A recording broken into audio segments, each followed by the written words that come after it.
We begin with an inside look showing the scary moments behind a car crash that sent an OHP trooper flying. It happened last week near I-40 and Cimarron Road. Only on 9, our Matt McCabe sat down with the trooper and joins us live at OHP with his message. Matt?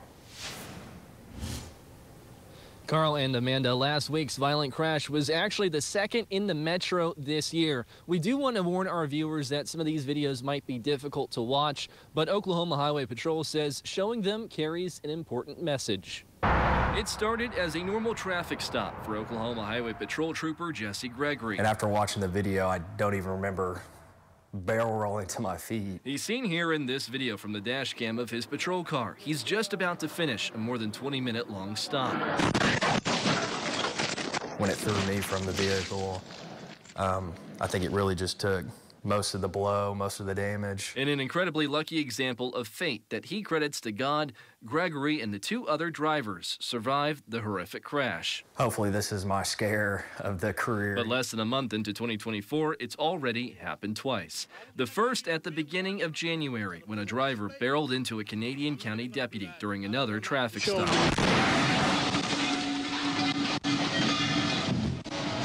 Gregory remembers it because he was there. And he's actually our neighbor. He lives a couple houses down.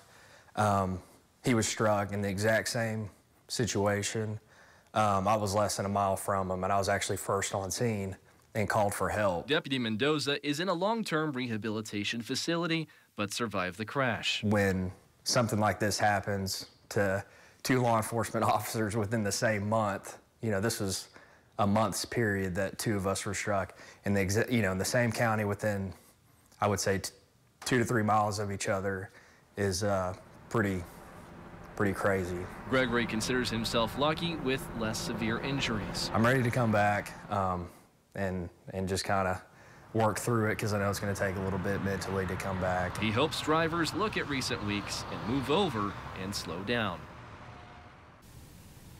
And the investigation into both of these crashes is still ongoing. Both of the other drivers in the Canadian County crash also survived, and the driver of the original car, which was stopped in the Canadian County crash, is actually the son of Oklahoma Senate Pro Tem Greg Treat. Treat tells us his son was released from the hospital today. He said in a statement, in part, quote, "While the healing process will take time, he has recovered remarkably well for the type of life-threatening accident he was in."